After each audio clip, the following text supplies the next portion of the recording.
Hello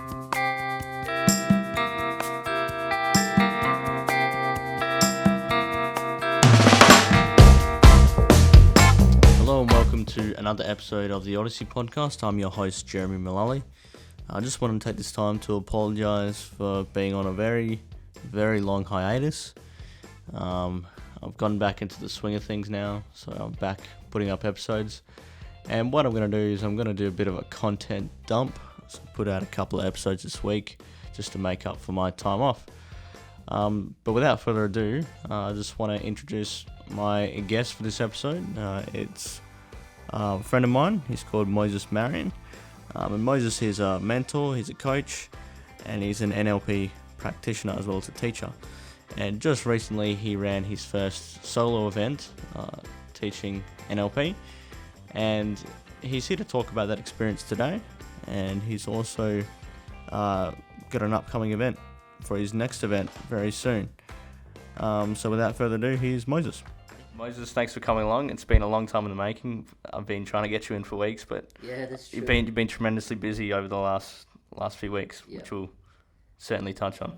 100%. No, I'm glad to be here, man. Yeah. So before we get into it, like your background is in like real estate and selling. Yeah. Could you sort of tell me a bit about how you got into that profession? Yeah, so real estate I sort of fell into it. You know, my mum was doing real estate when I was in high school, and long story short, parents separated when I was, when was it? Probably 12, 13. We then moved schools and so on, and then mum basically took over the finance side of things and, you know, ran the house. I was the oldest of four. I got three younger brothers under me. You've met, obviously, Millennium, one of my brothers, but I didn't really understand that. It's new, you know, you're young and you just, okay, so the separation, what's next? We're doing our thing, which is at the time one of the priorities for us being Indian kids is school and grades. Sure. It's not everything else outside of that. And all I knew was my mum was doing she got into real estate because all of a sudden circumstances in life changed and she had to work. Whereas our family she was housewife. She didn't work. She used to work before, you know, we were all born. And so, you know, I didn't realize how big that would have been to her, but she was in that job and she'd pick me up from school, drop me at school. My two younger brothers were in primary school, do two different drop-offs and pickups. And I just overheard things like, you know, she's in this job because flexibility of time. She gets to pick the hours. It was selling. She lived property before she even did that. Like when she was home, I remember sometimes she'd like to go and just look at houses. My mum used to just be one of those parents, you know, I just knew she's like, oh, look at that house. Let's just look, even though we're not buying, she just like to look at houses near the beach or near the river. Yeah, just shop. Yeah, just window shopping. Yeah.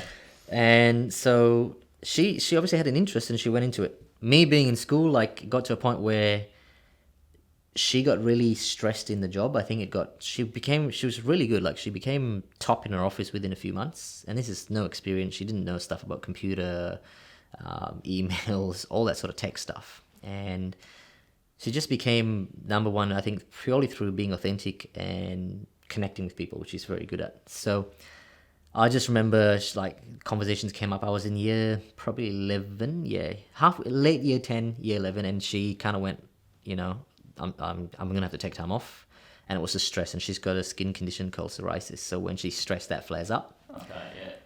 So in my head at the time, my school grades had started to drop, because I was always a straight A student from year 1 till probably year 7, 8, 9, because that was when separation happened. We went to Singapore. I was being shifted through schools, went to America, Singapore, back to Australia, then homeschool. And so, like, my grades just dipped because of different curriculums.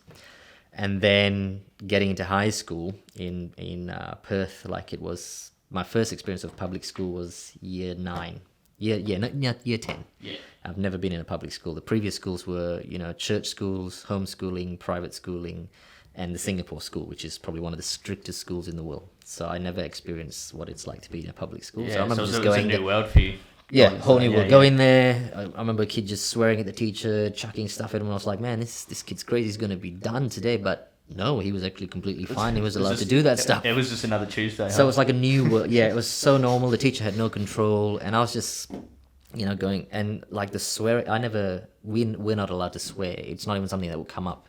And, you know, the way my mom and dad brought me up. So, like, he was just F the teacher, F this, F that. And I was sitting there going like, if my mum was here, he's done. I thought the teacher's going to destroy him. And then I just wasn't comfortable. And so like, again, my grades didn't go that well, but then I had to try and fit into this massive different concept of what school is like. Yeah.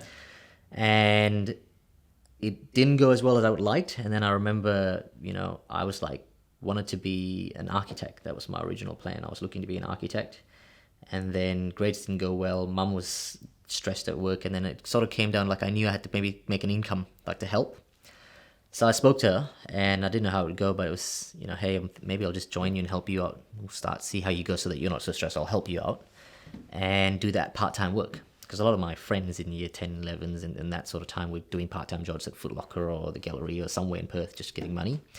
And I wasn't. And I would go to school and to get pocket money because Mum, we couldn't afford it. I'd go to like the delis and I'd buy Kit Kat Chunkies, snakes, can, and I'd buy it, put them in my bag, go to school, and then I'd purposely eat one.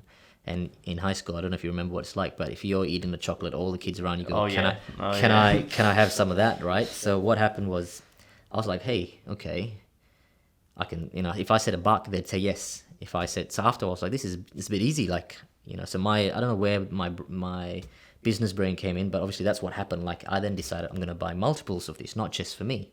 So I'll buy, I got like $5 and I'll buy 5 Kit Kat Junkies for $1. And then I'd sell them for $2. Then I was like, okay, so now I've got $10 the next day. And I just kept doing that and then I was able to find what I needed to do in high school, like to have my own pocket money and buy the nice stuff from the canteen and all that sort of stuff. And then so I never had to go to work, but when Mum was like, we need, it's a bit tough for me. Then I was like, I'll just help you. And then when I did a bit of PA work for her, like just simple stuff like brochures, files, and seeing how she worked, I realized it's a very different, like tough job. As a kid, I just like the part where you don't really have a boss. And you don't have a boss. You pick the time you go in and you pick the time you leave. And because I'd never worked, I never got conditioned to realize like you got to have that security of, you work 5 days and then you get a paycheck. And every week it's the same paycheck. And there's this security behind you getting an income. I don't know what that's like. So until now, I've never had that. So it's kind of like, in school, it would be, I don't know how much I'm going to make based on what I sell. It just depends, which kids are hungry that day. Who's keen for a who's keen and so on. And I know who the hot ones are, the ones that could just buy stuff all the time and so on. So I just, I would never try to sell it. That's something I realized. I would never try to sell it. I'd just take, have my chocolate at the time when I think the people that would want it are around. And then because they see it, they're triggered and then they just ask. And I'm like, yeah, sure, you can. So it's like I did it in passing. And then I worked with Mum, realized, hey, okay, it's also similar. Like if you sell, you make money. If you don't sell, you don't make money. And I had confidence in selling. So then my grades got really bad. Like I was not doing well. And I was like, okay, maybe I'll just go full time into this. Spoke to Mum. The funny thing is she allowed it. Normally Indian parents, they wouldn't. But I think the circumstances she was in and maybe I was good at selling myself. But she had the trust and faith to let it happen. And I think that's a blessing I've had because sometimes if that didn't happen, I wouldn't have fallen into it. Because, most Indian parents would not let that happen. They would kind of go, you have to go finish year 12. So I literally stopped year 11. Like I finished the exams. I didn't care what grades I got. Yeah. And year 12 was supposed to go to school, but I just didn't. I just started working. So it was 17 at the time. Went to Rewa, which is a local training office here. Went there, they told me, oh, well, you're not 18, so we can't actually give you a ticket yet. This is back in 2004 or 5, so I was like, oh, but can I just do it? So when I do turn 18, I can actually be an agent, right? Yeah. So I worked with my mum and did my license. I got certified, but I didn't get the ticket till my birthday. Prior to getting that, I was just doing all the part-time work for Mum. And then me and my mum worked together for about a year and a half. And I learned all my stuff from her, basically. Like the connection to people, the empathy you have with people, the ability to just build a relationship, the rapport building was all just through her. And she's never had sales training. This is the thing about being authentic. If you're authentic, you can connect. You don't need to worry about how to do it or what I need to say and when do I time this. If you just really want to help them, which is what she wanted to, she finds a house and she's trying to find a buyer or seller. She's actually trying to get them the best thing for them. They feel that and there's a connection. Some agents, when I really got into the game, it's like, how can I make a quick buck compared to get the connection between the buyer and seller? So then you have to try and do all these things to make it work, when actually it's pretty easy. Just look at the right thing. What are you intending for the buyer? What are you intending for the seller? And make sure there's a bit of integrity there, and then you're fine. So I learned that because that's all I saw. So when that's all you see, then that's how it's done. I didn't know there's these other ways. And then she stopped because after a couple of years, it was too hard for her to do. And then I just went, like, at that point, it was like, okay, mum's not working, so I can't work for her. What do I do?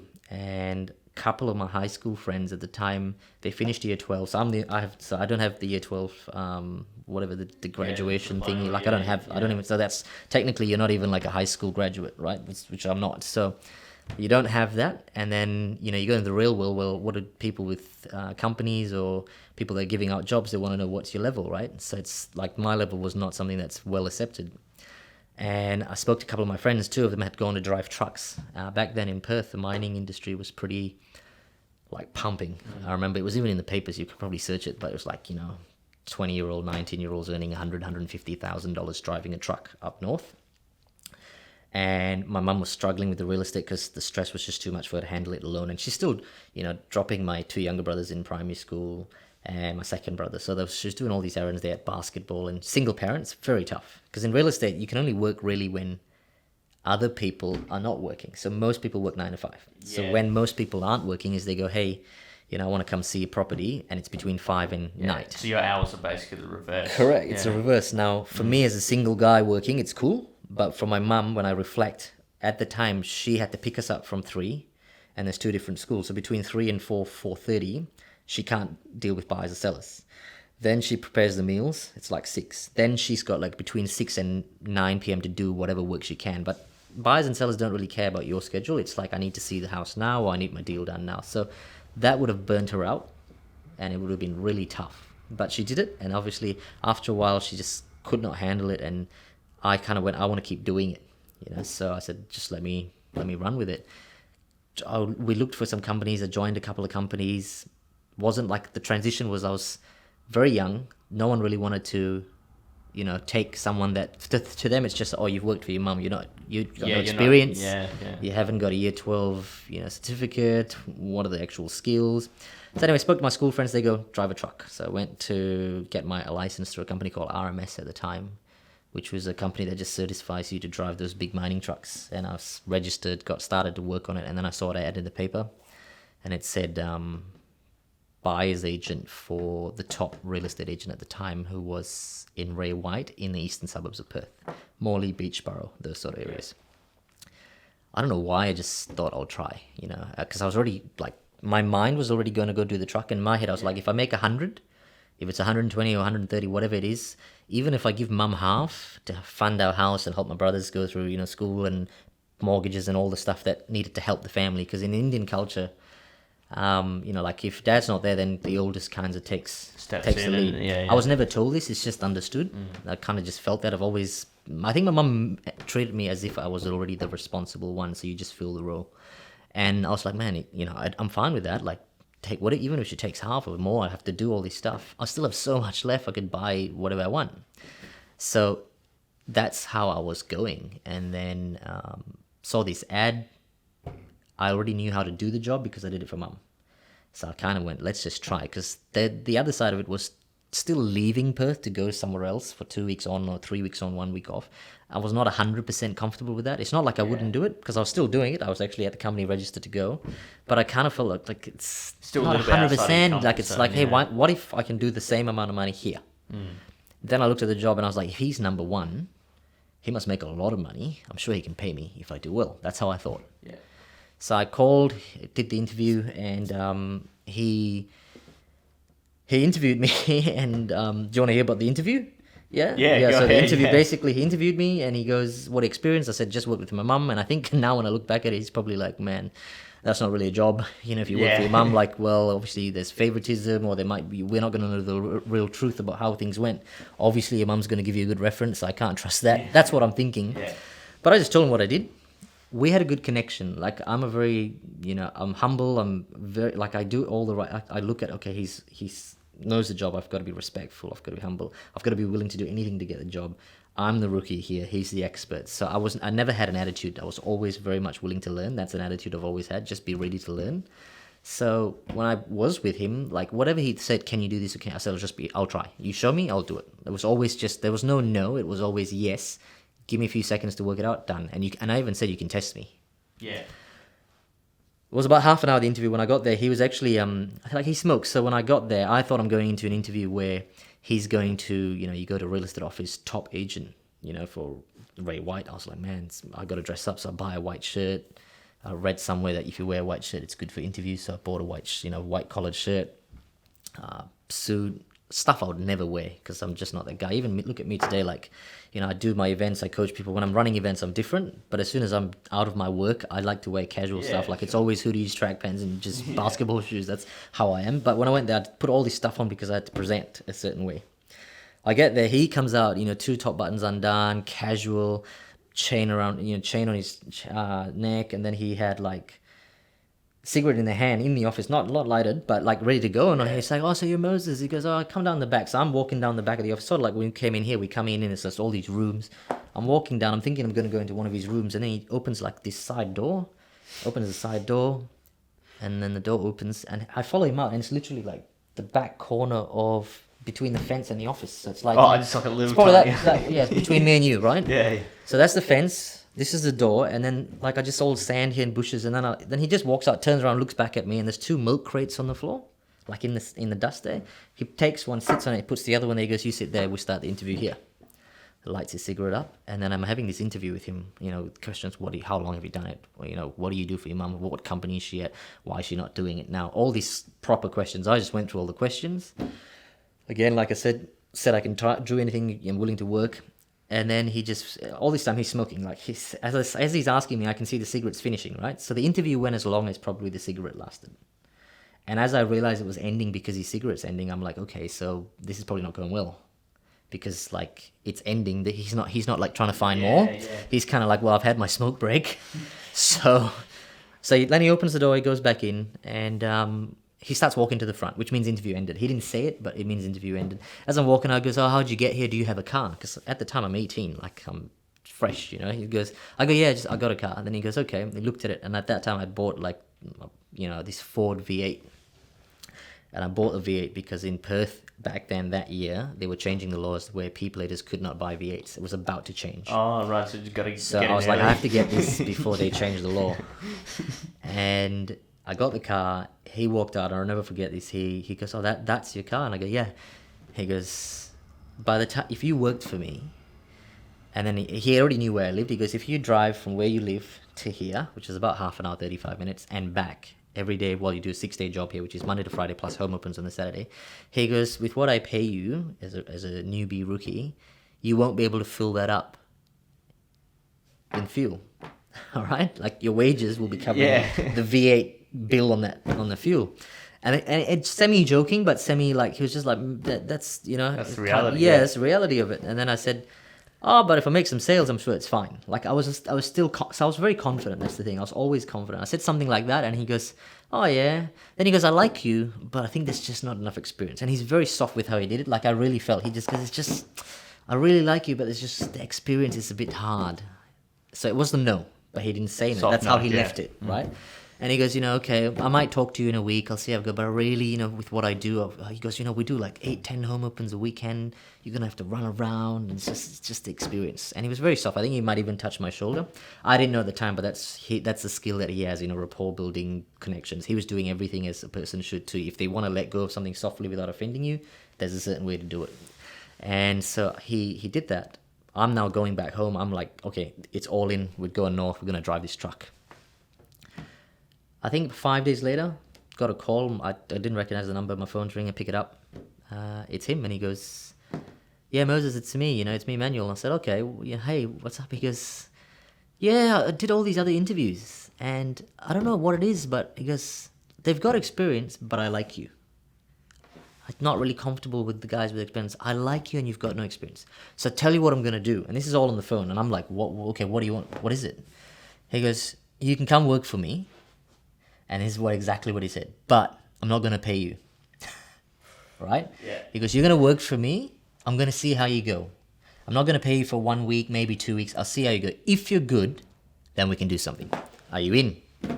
And I was immediately, yes. I was like, yes, 100%, let's do it. Because at that time, in my mind, I knew I could not fail in terms of selling, connecting. And, Obviously I was naive because I'm just going off what I sold in school and how I work with mum. That's the power of when you don't have limitations. If you know, to reflect back, there's no limitations when your mind's young and you're just confident. Because if I had been through certain conditioning, it would have been like, man, you know, he's number one. Are you sure you can do? Like all these things would have come. I didn't even have that because my mind was like, well, hey, you want to test me? I'm gonna show it. I've done it. I sold it. No problem. I'll show it to you. So it was immediate. Yes, he must have felt the confidence. He's like, okay, start in 2 days. Anyway, I go there on a Tuesday, start, and I sold a house on the first night. And this guy, we're still friends today, you know, so I meet him every now and then. And he basically, like, we just connected from there, you know. And that day when I was working, he handed me a bunch of buys. And normally there's like a list of buys where they don't buy anything. These are the guys that the agents have had running, and they might be buys that look, but never contract, right? Yeah. But because I was new, when you first start the first day, they don't have like a list of things for you to do. They had a bit, but he doesn't know me well, like what my role is. I'm fitting in, finding out what I need to do. So he kind of went, make a call to all these buyers, see if there's anything else we can show them. It was kind of like maybe the B-list buyers, not the A-list buyers. I went through it. There was a Kiwi buyer there, and we connected because he liked my car. I showed him a property, he liked my car, and you know, at that time I would listen to a lot of hip-hop music because I played basketball, so all my culture was around that. This guy connected with that, showed him a couple houses. Don't know what I said, but we connected. And after a while, he goes, oh, I saw this property with manual a week before. I'll see it again. Showed it to him, same day, first day of the job at like 5 p.m. He was there for an hour, put the offer in. I can go into a lot more depth of that story, but basically put an offer in, and I didn't know how to write the offer because it was new office, new contract, new style of contract. Yeah. So I had to call the boss, and he's already gone home. You know, I said, hey, it's Moses here. He goes, yeah, what are you doing? You know, I was like, I'm showing this buy. I'm still at work. He goes, you still. He thought I went home. You know, he thought I'm done because, you know, first day, most people leave at 5. They're like, yep, I've done my hours. No, but I was just showing, I think it was like, end up being 6 something. He goes, where are you? I go in the office, I'm writing the offer. And he went, what's the price? Something like, what's the price? Because maybe it's a dud, right? And then I said the number, and then I heard his voice change. He's like, oh, I'll be right in. So, okay, I'm going to take you yeah, seriously. and I knew, okay, that means it's a deal. So then he comes in. I'm in the exactly like this, trying to write the offer, the buyers across, and I'm filling up everything that I know I can fill up, except the parts I don't know how I can fill up. But I'm not letting the buyer see that. I'm acting like this is normal stuff, Yeah. right? And doing all the stuff, but So but just buying stalling a time. bit. He's like Yeah, 10 yeah. minutes. I'm buying time, and we're still, you know, because we connected on so many things as a buyer and me. Like there was conversation between the contract. He comes in, takes over the deal, does it. We finish, we lock the office up, and then he just looked at me and goes, you know what? We're gonna do good. First night, and we've been friends ever since. And obviously I worked there for like a year and a half. It provided everything it needed for me. Like I made an income there. I was able to help mum, help our house, keep everything running. We didn't have to sell. And then I just got better and better. And, you know, go to sales trainings, do all those things. Like my mum, that was instilled by mum. So she, from a young age, maybe 8, 9, 10, maybe younger, I don't know, she might know. But I've always seen books like, you know, Rich Kid, was it Poor Kid, Rich Kid, Poor Kid, Rich Kid, or Poor Dad, Rich Dad, Robert Kiyosaki's book, Richest Man in Babylon, all these kinds of positive Tony Robbins books, Robin Sharma books, the Montessori, like all this stuff I'd have in the house, and she'd get me to read. So I'd read these books. So like self-development and that mentality was already there. So when I went to selling, all that happened is I just applied it to selling and how to be better as a real estate agent with those tools. I had not worked out at that time like I can use it for anything. I thought, oh, my job is an agent. It's all I know. So I'm going to be the best agent. And that's another thing she always said. She always goes, if you do something, be the best at the thing you're doing, right? Because that's what you have at the time. So I was just doing that for a year and a half, and then I moved on. So that's how that's a bit longer than you wanted, but that's how it sort of happened. Yeah, no, so like, but it's really interesting in that. How did that kind of lead into what you're doing now as as a coach and a mentor? How did that transition from there to here? Yeah. Yeah, so starting the way I fell into real estate, obviously I'm 18. I'm now 31. This section where now I do the NLP training, coaching, private mentoring, and so on is throughout my real estate career, as I started to get really good at it and building it, maybe about 4 years in, so I'm like 22, 23, somewhere there, I kind of got to a point where I was I was in a comfort zone. I didn't know that's what it was at the time. So I was just like comfort zone. Things were working well. I'm selling. I'm working well with my team. We're doing well. We're, top 5% in terms of our office or our area as good agents. But I was on like an autopilot, right? And then I was like, see, what happens is not that I don't appreciate the job, it's just kind of, you want some difference. One of the other things I picked this job is every day it's a different buyer, different seller, different property. So you never, like I've never had the same day once in real estate, which is I think a blessing, because some jobs you can have almost the same day. I've never had that through my real estate. It's just been different because I meet a different person versus a different seller. And then when you add a contract, it's a different contract with different conditions, which then bring out different states in the people. It might be happy, might be upset, and you're always working through this emotional change. So I kind of like thought I want to be really good at this now. Like, how do we get? So I started to go to trainings. Like I allocate a certain amount of funds that I made every year to self-development, but I would use it on courses or trainers, or I would find who's the best in the field now in Australia. Is he got a course? Has he got a audio book? Has he whatever? Buy it and absorb it and then implement it. So that happened sort of from 25 to maybe 27, like 2 years, 3 years maybe. It was like happening, and then after a while, I ran out of all the real estate trainers in Australia, and then when you go to the American ones, I realized they teach the same concepts explained through that, the way things work there, but it's all the same sort of concept. Same framework. Yeah, same framework, selling. And then I was like, okay. And at the time, like most of the people I've met, I just don't know why this has happened, but a lot of times people come to me for advice, or they come to me for like if they had a problem, or, once I got a lot better and I became a licensee of an office and running a team and so on, then it was kind of like, I would be the go-to guy sometimes for tough situations, and then sometimes it wasn't just work. There's certain people who know me where they just come to me and it would be personal life. They'd come to me and say, hey, this is what's happening. What do you think? And I'll just answer based on my view of it. Yeah. But my view of it obviously is built from all the stuff that I've read, all the self-development books. It didn't have to be an experience. Like if someone asked me about, I have a problem with my wife and this is the situation. I mean, I don't have a wife, but I could still advise on it. I don't know how that happens, or it's obviously from things I've read and things I've seen, and just, you either get all your knowledge from experience or from research. There's the two ways. So for things where I can't experience it because to advise about how to bring up a child, I can't say I learned this from experience because I have no kids, but I can do the research from people who have had kids, who've written about it, and then I've been able to advise on it, which is research, and that takes time.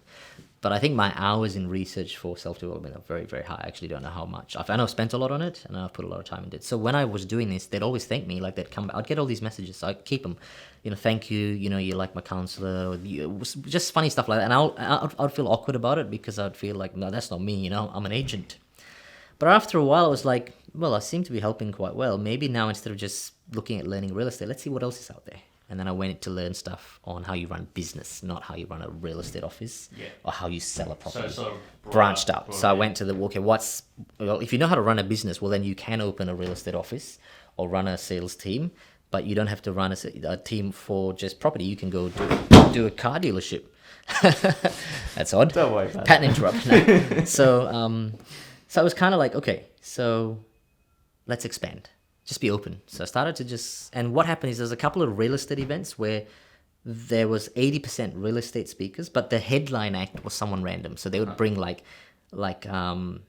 4 top agents in Australia, and then the last speaker would be like a sort of one of them. This one of it that actually happened was Eric Thomas, and I follow him a lot. Dr. Eric Thomas, who's a American motivational speaker. So he was the highlight at the end of the day. Once I found out about him, then I found out, okay, who else does he work with, what is his training? And then it just led me to so many different contracts outside of real estate. And after that, I started immersing myself in that. And from there, then I found this field. And I was like, there's actually a field where you can just share your knowledge and work and help people. And you don't have to limit yourself to real estate. See, what I didn't realize is I just thought what I've learned, I have to go and help with people that are in my job. Yeah. But actually, that's not true. And it's not because it was maybe a limit as such. It's just that you don't think outside the box unless something kind of triggers it or you fall across it, or sometimes something drastic happens, like you must find more income or you need to change because there's a problem, right? So I kind of saw this and I was like, it's like they say, you don't know what you don't know.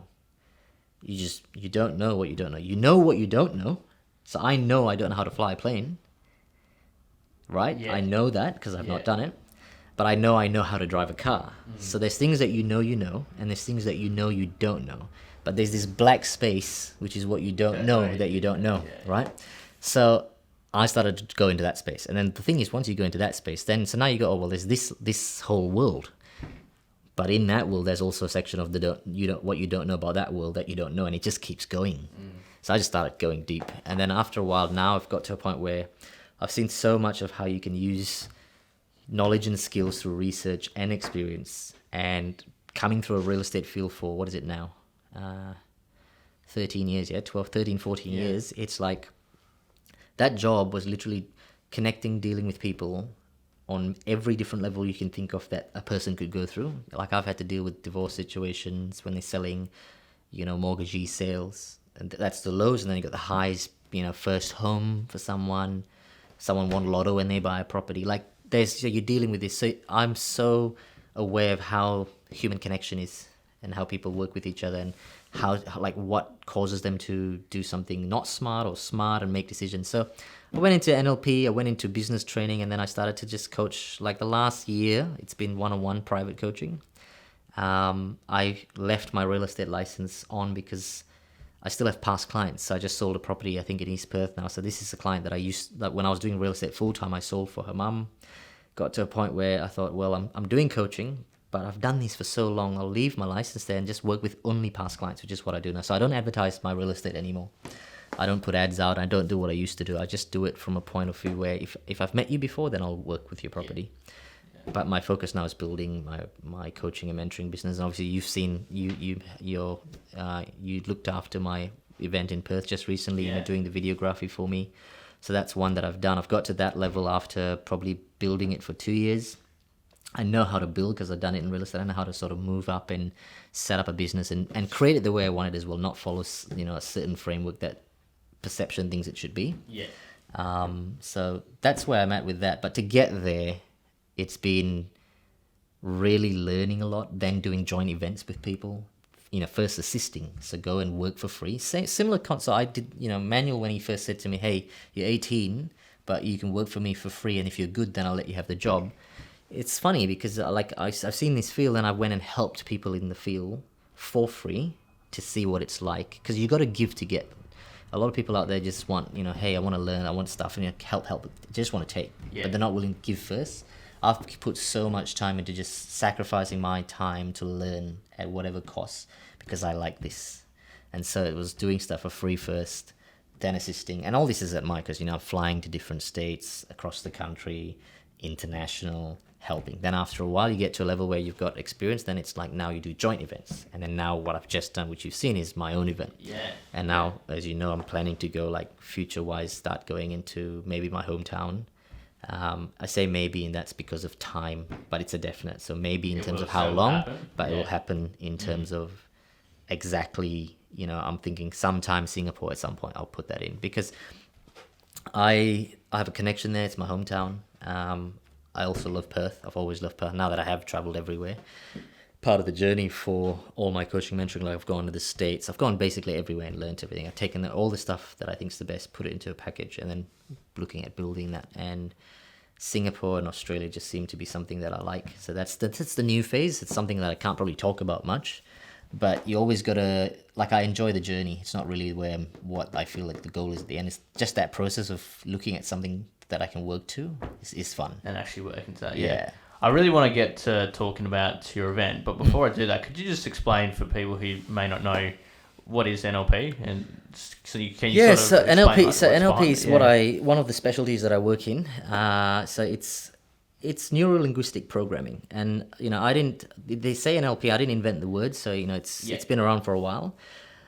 When I was getting into this, first let's start at sales. In real estate, I was trying to become the best sales agent, right? And I kind of went, okay, how do I get good at this? And then I went to all these trainers. And then after a while, I realized all these trainers, including the ones when I went to learn about business and everything outside of real estate, I then realized most of them, so a high percentage of them, were NLP trained. So I was like, what's this NLP thing? Went and did some research, and it's pretty easy when you look online. You can see this is a system by which you work out your values, your strategies, how you think, how you make decisions, what actually forms the way you are today. Like, who are you really? Why do you like a certain thing?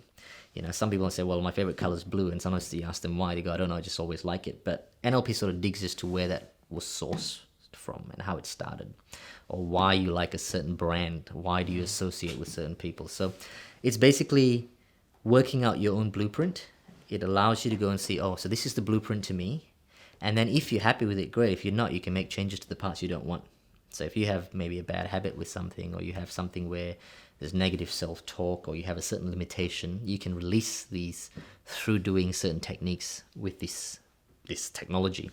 So, one of the biggest guys I follow, which I believe a lot of people would follow, is Tony Robbins. He's a worldwide known mentor, coach, speaker, many, many more titles. But he started out as an NLP trainer and practitioner, and he used it to stop people from smoking.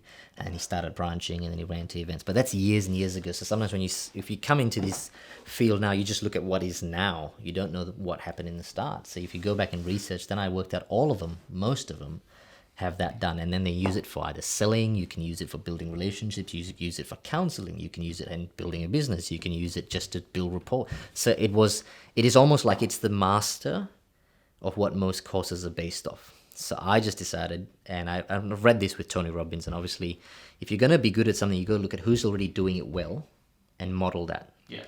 And what was their journey and their path, because there's no point trying to find a new way when someone's already shown the way.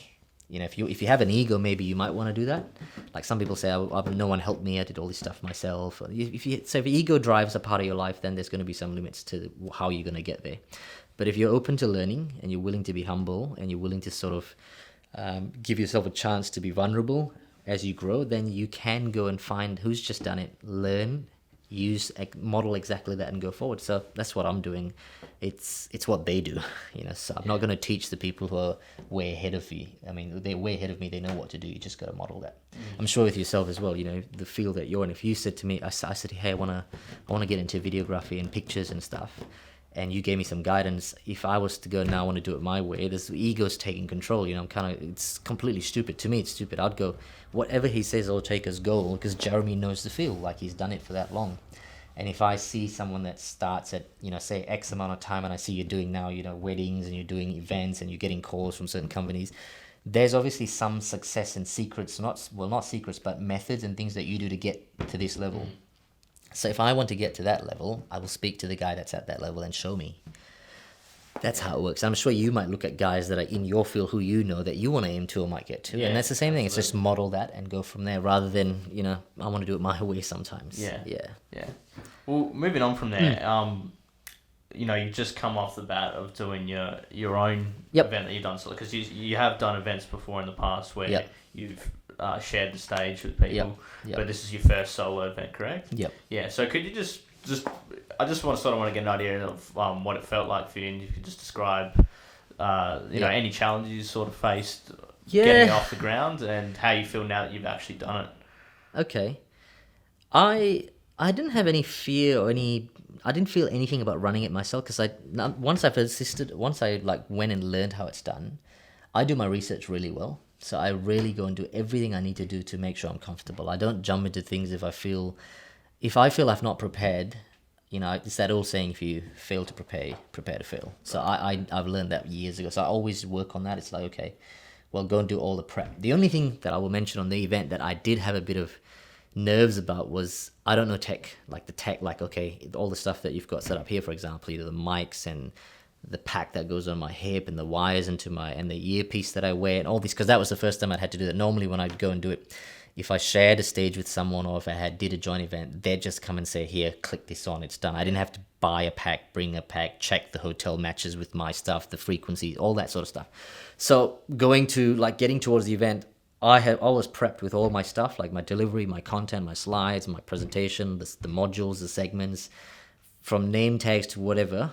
You were there, you'd have seen my prep on everything was completely organized. Well, there you go. So it's good for me, because I don't know, I listen to what other people say. So if you felt like everything was organized, for me, the only thing I felt was I could not prepare for was that part, which is on day one, meeting whoever was in the hotel and linking up all my computers to their equipment. Once that was done, which was like the first hour of day one when I got there, I was at peace completely. It was just like walk in the park for me. Yeah. So was that? Could you say that you knew what you didn't know? Yeah, I knew what I didn't know. Exactly. I knew I didn't know how that works. And ideally, if I had, this is how I would have done it if I had the ultimate choice. I would have gone, I want to hire the room for 6 days, because I trained for 5. I would have gone, just to have peace of mind. Yeah. I would literally hire the room for one day before, even though I'm only going to just check the stuff, and call, whoever's going to be working with me and say, can we just test everything? And then I'll go into day one fully at peace. But, the hotel, when I speak to the hotels and events, they charge you if you want to go there and have that for the day, well, you get charged for the day. That's just how it works. And I was like, well, there's no point paying thousands of dollars to have one day just for me to get peace of mind the stuff works. I know it works for everyone else, and it always works. And I bought all the stuff that everyone else uses. But for me, I like to see it done. Yeah. But I think it made it easy because you were there as well, and I've also seen you do some other work. So I kind of, I did everything I could. I think if you recall, I would have probably sent you a picture of the stuff I bought. Yeah, that's it. Like, you sort of took control of that and correct. did everything you could do. To make sure it's successful, yeah. So that's the part. Out of my control was that, because I don't know it. So it's like, okay, well, Jeremy's in charge of videography, and then there was the hotel connect as well. So actually sent both of you everything I had bought, and told you this is the time. In fact, I think I would said I'll be there 2 hours before, and I want to set it up. So I'm like, okay, allow everything to be sorted and give it the best chance, which is one of those things. One of the training things you talk about, I teach in NLP, is being at cause for everything that happens in your life. And that, I'm not saying that sometimes if bad things happen to you, then it's your fault, But if that's called me being at cause, I've gone, well, I got no control of the mic and stuff, and I don't know if it's going to work or not, and I don't know whether, because I've been to events where they're having problems with this is normal. I'm sure everyone knows about this, right? So, it didn't connect, or we didn't have an adapter, and when I'm there, I'm thinking, okay, so in the future when I do this will not happen to me. Then I realized that you can't actually check it till the day you're there. So I was like, no wonder this happens. So I'm like, how can I make sure that I give it the best chance not to? So I'm being at cause. I'm like, okay, well, to be sure, I've got to be there earlier. Because let's say I'm there late and I didn't send you pictures, and then there's a problem. Well, technically, if I am at cause of everything that happens, I could say, well, the hotel didn't give me the right information, or it's just bad luck, the stuff I bought doesn't sync, I didn't know. That's just excuses and reasons as to why things went wrong. If I'm at cause, I'm going, well, I'm responsible. Which means even if it didn't work, I'll tell the class, despite it being my first day, despite it being the first time I'm doing it, that, hey, I'm responsible for this, because I like to take ownership of that. Yeah. So I'll do it that way. Yeah, and do you find people respect you more when you do things like that, like actually taking 100% ownership? 100%. Yeah. Because you then only have results. If you take ownership of everything that happens in your life, you will get results. If you don't, then you'll just have reasons as to why things are going wrong. So, like, if I was late to come and see you today, and I said, sorry, there was a crash on the freeway, which is, it's not my fault there's a crash on the freeway. But let's say I know this is probably 3:00 or a time, and I go, maybe it's starting to get a bit busier.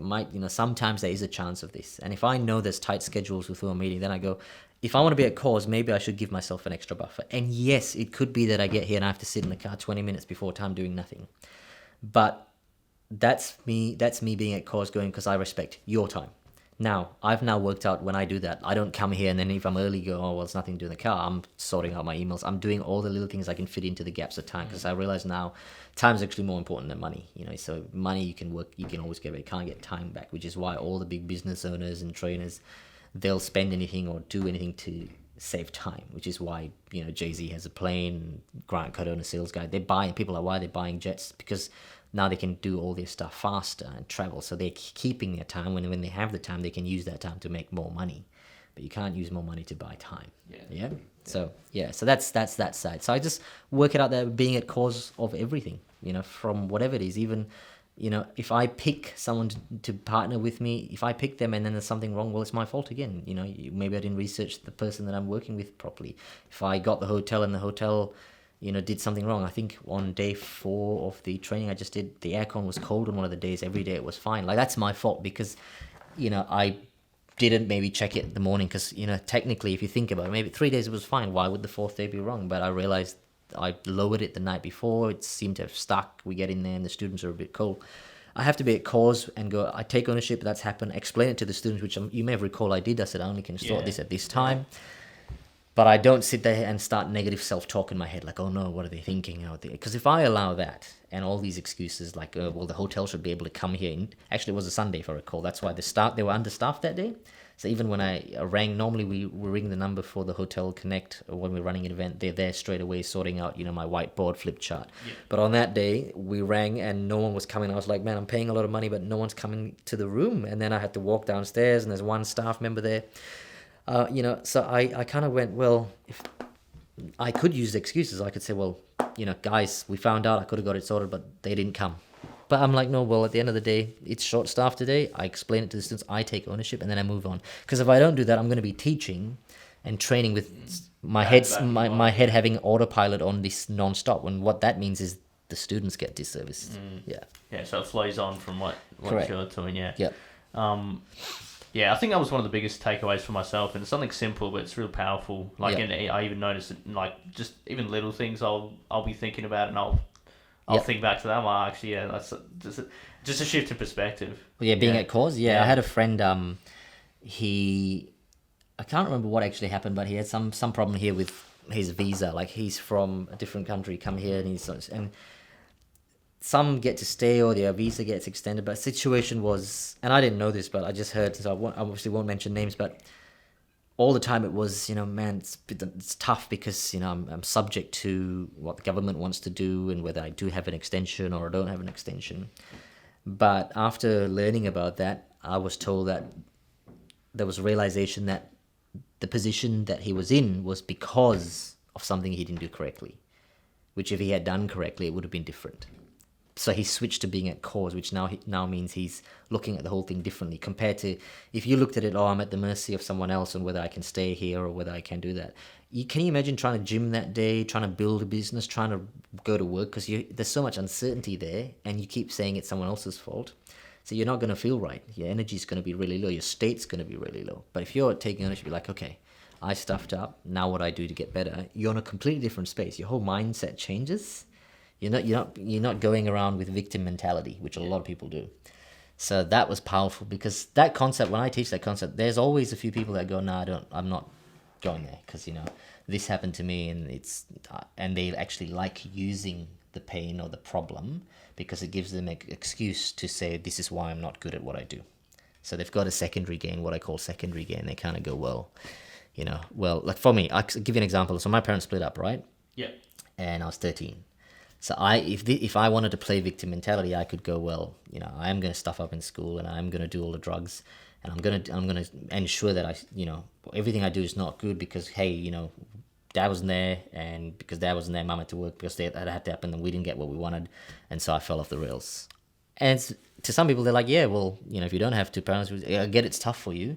Now I can do two things. I can go, well, they sympathize and they understand and I'm going to completely milk this and use it to have a shit life, and say, well, this is the reason why, I'm not, I have a friend that same year as me, Indian as well, and his parents are together even now, and when if I look at it and I compare, I might go, well, he's had a good setup. Every time he's made money or he got into his job and everything he's doing, he's never had to take a portion of income and help family because he didn't even have to pay rent when he was staying, and he said, I had to pay a mortgage, he didn't have to pay rent. So, who would get ahead? So if I go victim mentality, I go, well, no wonder I'm behind. For me, it's always going to be longer. But that's so far out of my head. I look at things now. If something happens to me that's a challenge or an issue, I go, okay, this has come to me, and the reason it's come to me is for me to get through it, so that when I get through it, I can show someone else how to. That's how I look at the problem now. And that's the full stop. Yeah.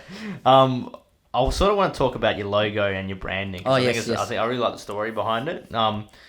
For the benefit of the people who aren't watching the video side of this, could you sort of describe what it looks like? So just for people listening. So it's a triangle. It's a pyramid basically. Yeah. So there's a lot of meanings behind it, and the thing is with symbols is the meaning might only mean something to me, and for me, my name is Moses, so the biblical connections there, Egypt, and there's pyramids, so there's part of that which just went into the logo. I basically did some meditation, and that's how I designed that logo. I do a lot of meditation when I want to create something or make a business plan.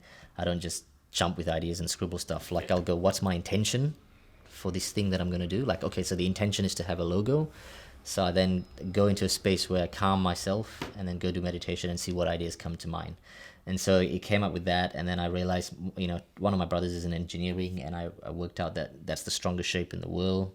Can withstand the most weight when you have something set up that way. So it's like, well, that symbol's strength, so that's good as well.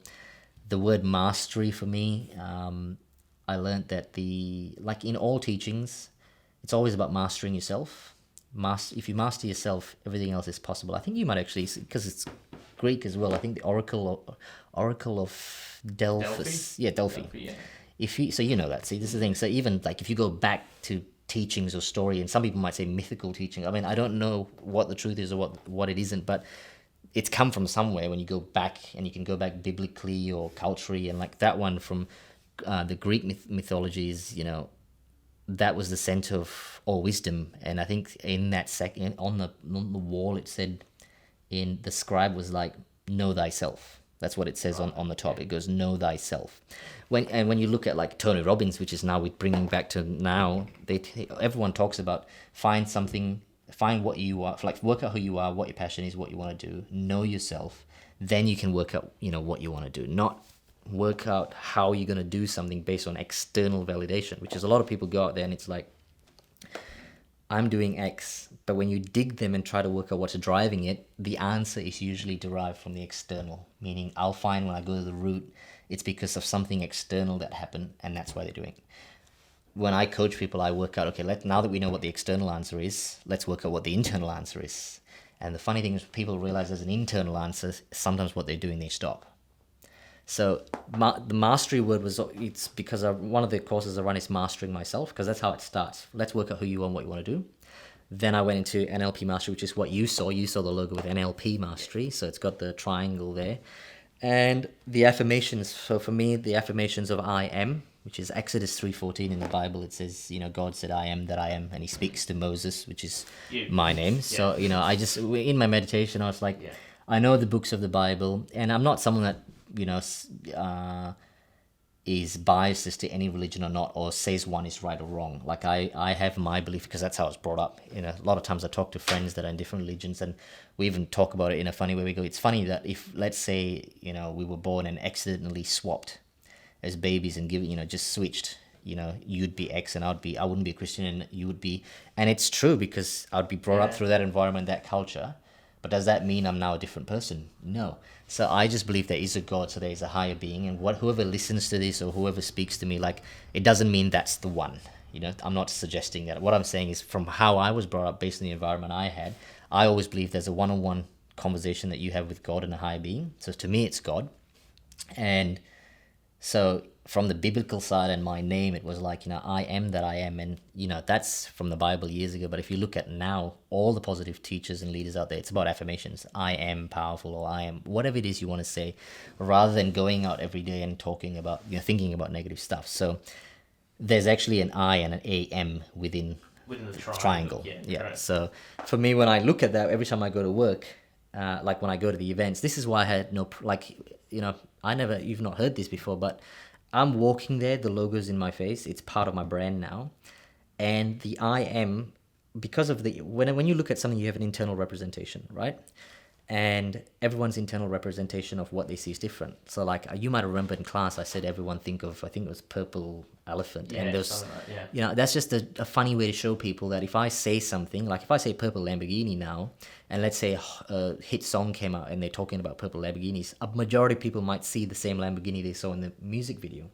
But for those that didn't see the music video from a different country, might see a purple Lamborghini, but maybe in a purple that they like, right? So that changes. So to me, because I know what the symbol, the triangle means to me, the affirmations mean to me, when I look at it, it just means strength. And then it's I am and whatever I want it to be that day. So it gives me flexibility. Yeah. But it also means I have, like, I don't even think about it. It's unconscious. I just look at it and it's like, okay, I'm about to deliver something powerful for the students today. Or I am going to own this. Or I am confident. I'm calm. Calm is a big one I use all the time, because when you're running stuff and you're doing events and you're training and you're coaching people, sometimes if you're not calm, you get nervous. And I think calmness is it's a superpower. I've read this a lot. Calm is a superpower. It means no matter what happens, whether the aircon stops or the power goes out or my mic stops working, I'm not going to be panicked. I'm not going to go, oh no, this is a problem. I'll literally just go, okay, this happened. Everyone move your seats into the front. We're going to have like a little classroom effect for about an hour till it gets fixed, then you can go back to your desk. But sometimes if you're a speaker and you're so stressed about what everyone's going to think and how it's going to look on camera, then you might panic and then forget what you're teaching, right? So that's the logo. And then I've applied that to all my brands, my real estate brand, my NLP coaching brand, and just my own Moses Marrion brand, because as a business, when you run businesses now, the modern ways, you got to have a personal brand, and then all the businesses you run. So I learned that through a mentor of mine for about 2 years ago, 2.5, 3 years ago. So everything I know that is good, I implement straight away. So one of the things that you do is, if you know something's going to work and you know someone else is using it, once you get the idea, you do it straight away. You don't wait to implement it, because the time you wait to implement it, that gap just slows success. Yeah, time wasted. As soon as you find it, if you do it now, then it's faster to success. Yeah. Everyone's guilty of that. There's things I know and I'm just slow. Like, one of the things I've been slow on is trying to get my videos. I need to get my videos and my ads out for another event I want to do. If, let's say I want to do Singapore, it's completely dependent on how fast I can get marketing into that market. So I know, like, okay, if I want to do it in March, I know it will happen in March if I do action in this month. But if I don't and it doesn't happen in March, I can't go to March and say, oh, I'm so disappointed, because it was always on me, and that's called being a cause again. Yeah. So I'm very aligned with that. So that's the logo in brief. And I've also got under all of them an infinity symbol. So infinity symbol is powerful because stands up, it's an 8, and 8's my number. I'm born in 88. If you flip it on its side, then it's the infinity number, and it's the only, it's a number that's just connected fully. So I kind of, whatever it is like, okay, so my name is I am Moses Marrion, and I'm infinite, because I look at us as, we're not just our bodies. I look at it as, we're spiritual beings. We've got a physical body, but the consciousness lasts. So like, when our bodies aren't here, they still talk about you.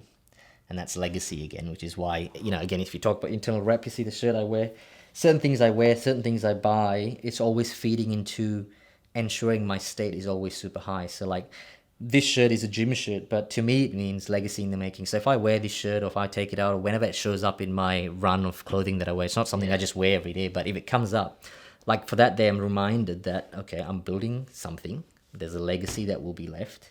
And so when I wear that shirt, it just keeps reminding me that. Now, shirt might disappear for 2 weeks in the room, and then, I've got other ones, but I've got a whole series of them. I wear certain things for a reason, even my shoes that I'm wearing today, so like, one has empathy on one side and one has gratitude on one side. And I don't wear these all the day, but I usually wear them for the gym, because I do gym a lot. Like, I gym 5 to 6 times a week. So it's very hard to have bad energy or a bad state if every step I take, if I look down, I'm walking up the stairs, I'm moving to my next sec, I just see the word gratitude, and then I see the word empathy. So like, when I saw these shoes come out, so a few people told me, oh, they're ugly, they look really weird, what are they? Because sometimes, but that's the thing. So, and there's no judgment. It's just that you have a different internal representation to what you see. Now, if you look at the word gratitude, it's very hard to have a negative internal representation. It's just tough. Like, if I say the word challenge, some people might look at it and they might see something negative. Oh, that's something that's going to be painful and hard. If I see the word challenge, I just see positive. I'm like, okay, like I said before, I'm going to go through the challenge, then I'm going to show people how to get through it, because I got that problem to show people how I can get past it, right? But that's something that, let's say I had challenge, challenges mine, then when I look at it, I'm like, that could be viewed both 2 ways, but with the word gratitude, it's almost only one way. It's positive and being grateful. And every step I take, I visualize that I'm able to say something I'm grateful for. So this doesn't happen like I'm every time I step, I'm doing that. But there are times where your mind goes quiet, so you might be moving between a sad, or you might just be moving, and I'm like, oh, I'm just thankful I woke up today. Small, it doesn't matter what it is, I'm thankful I'm here doing a podcast. I'm thankful that I am able to be invited on a podcast. If I want to go deep, I can go really deep on it. I'm thankful that I woke up today. I'm thankful that my heart beats. I'm thankful that I actually did an event. I am thankful that I can even think about doing another one overseas. Some people don't even have that. Do you see what I mean? And it's not that it's even happened, but because my state's that way, it's powerful. So I buy things that will give me a good visual rep, so that every time that's happening. Yeah, so does it come down to sort of surrounding yourself with those? Yes, it's an age-old thing, right? Surround yourself with 5 people that you want to be like, because you attract that energy, it feeds off onto you.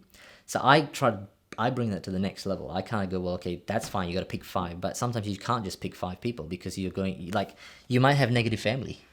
That's just life. And I mean, some coaches don't talk about it because they think, oh, it's a touchy area, and then you might not have clients because, maybe they think you're too rough. But the fact is, just because they're family doesn't mean they're positive. In the same way, just because they're friends doesn't mean they're positive. And it also doesn't mean that you go, well, they're not positive, so I cut everyone. No, you got to go, okay, how can I now adapt to this, so that despite that happening, I can still be at my state? So that's small things. I do this. If I have my shoes that say whatever they say, you can probably put the picture of the shoes or a link on the shoes on the podcast later. And so you can see, it's so out there that you cannot forget what is, and it's something that I have to see every day or walk with every day, you know. So small things, and if I buy something that is a sports logo, like Kobe Bryant's one of my favorite players, and basketball is something that I did in high school. It's actually where my grades went off a bit in year 11, but I met that sort of group, and like I said, that game has been part of my life. It's always been part of my life. It was in the age where I was modeling and socializing, and Kobe Bryant was part of childhood. I watched from Michael. Michael Jordan wasn't really my time. Kobe Bryant was sort of when I was starting to watch the game, and even now the players, because I'm obviously younger generation. But he's got a logo, like he's got a snake logo, and he's got a sheath, which is where you put a sword in. Yeah. So like a snake logo to me doesn't connect, but I like the player. So I go, okay, well, I like the player. I'm not going to wear things that say Kobe Bryant with a snake on there, right? Because a snake to me, most times, even in stories, it's like the evil one, the bad one. Sure, yeah. So I don't want that rep. But then I like the player. So I've learned that you take the good, you leave the bad. So I'm going, okay, well, the sheath is where you put a sword in, which is where you put your weapon in and you pull it out. So that's powerful, and that's known as Mamba mentality. So it's like, okay, when I see the sheath, I just visualize that I've got all this power in there at my disposal at any time. And if I want to use it, I can. So if I buy a Kobe Bryant shirt and I wear it, that's what it visualizes to me. Some people will look at it and go, oh, Kobe. But to me, it's a bit different now because I've set it in my mind a different way. And that's how I do stuff to keep that. It doesn't matter if I pass a family member that might put my state lower, or a friend, or an acquaintance, or work, because they come for that brief second. Maybe they might drop you, or family might say something, but then I'm seeing my brand, I'm seeing my positive vibes, I'm seeing everything, your wallpaper on your phone. Yeah, so it's a balancing act. Yes. Yeah. And you got to always have more of the positive than that. Like if you're going to go meet a whole bunch of people that are, low energy, but you have to get through it because maybe, I don't know, maybe you have to, for some reason, for work, let's say that's a circumstance where you have to do it, right? You have to go through a certain function and you're not really comfortable there. Then that's the day you really got to go, okay, I know I'm going to go through this space. I need to ensure my state's really high so that even if I go there, it's not like it goes below to a point where I catch myself losing it. Yeah. Yeah. Yeah. Time's sort of escaping from us. Of course, man. I wanted to ask you, because a lot of people who watch and listen to this come from a business environment. What are some of the things that you would advise someone on in a selling context based on what you've learned from, say, NLP and also your other coaching and mentoring experiences? Yep. What are some just basic tips? Because it ultimately comes down to communication, doesn't it? So what are some basic The most tips? I learned this from Gary Vee, and I always say it's the same thing. Just care. And it relates to what I said at the very start. Like, when I knew nothing about sales and I watched my mum, there's just integrity and there's connection because she wants to help them get the house. She didn't have all the other tools the agents had at that time. She had never worked for like 20-something years. She's a housewife. She goes into work. And by the way, when she worked last, it was in Singapore. She'd never worked in Australia. And you have all the kids, you bring them up, you're a housewife, and then separation happens, and now it's like, hey, you need to make an income, go to work. Jumps into work, it's real estate, deal with a whole different culture, and no idea how emails work, databases work, marketing, no idea. It worked because she cared, and like I said, if you're authentic and you have integrity, people connect. If they connect, you'll sell. That's how it works. Now, if you have that, and then you add the tools of NLP and how to decide strategies and how to build rapport and how to have sensory acuity and all these different techniques that I teach, then you'll be unstoppable. You just get to a point where you know what to deliver based on the client. You know how to read someone, whether they're visual, whether they're kinesthetic, whether they're auditory. You know how to present based on their values. Do they value family first more, integrity more, lifestyle more? Because if someone values family more, or someone values money more, you present differently. But how to work that out that's okay. So that's your NLP side. That's the smart side. That's the reading the person. That's looking at eye patterns. That's all the tech, right? The tech for the mind. But you can have all that. But if you don't care about them, like I said, they'll read that energy. You'll hear people say, he's a really good agent, but I don't like him. He's really good at what he does, but he's just an asshole, or whatever they might say. Because that's what they feel. They just feel the authenticity is not there. So I'd rather have 100% care and authenticity and less skills in all the techniques to close someone, because this still wins first. And, that's what one of the guys I follow talking about mentors and people that I learn from. I've mentioned Tony Robbins a few times, Robin Sharma, but Gary Vee's big on that. And it's so true, which is why people relate to it. you just have to care. Like when they come to me and they say, I want a house, and I feel like the house is probably like, it's my house to sell, but I just feel maybe it's not ideal. There's actually something better on a different spot. I'm not going to go, well, it's better for me to sell this. I just tell them, and I always win. I might not win straight away, because this has happened where I don't win straight away, or whoever's in charge of me at the, like in the office, or the teams that want to run, like beat a sales record, they'll get a bit grumpy if I don't push the sale. I don't care. And it's one of the reasons why I'm now working for myself, because the values didn't align in the previous area. Yeah. Like when your values don't align, and if like your office culture, they want a certain thing all the time, then, it's going to eat at you if you stay. And if it's not aligned, and you just got to move on. You just got to kind of go, well, I want to do things a certain way. Because if your value was just records, money, and sales, then yes, you just push it because you don't care what's going to happen to the buyer or seller, or in coaching, whether they get the result or not. See, for me now, coaching, it's the care is even higher, because it's like I don't want to have a job or a contract with someone if they're still in the same position as they were when I first met them. Yeah, and you're not actually helping Correct. them. It's pointless to me. Like, that means two things. I should stop what I'm doing, or I should get better at what I'm doing. I know I'm not going to stop, so I just keep getting better. And then I will go and check, which is one of the reasons why I want to speak to the guys that have coached with me.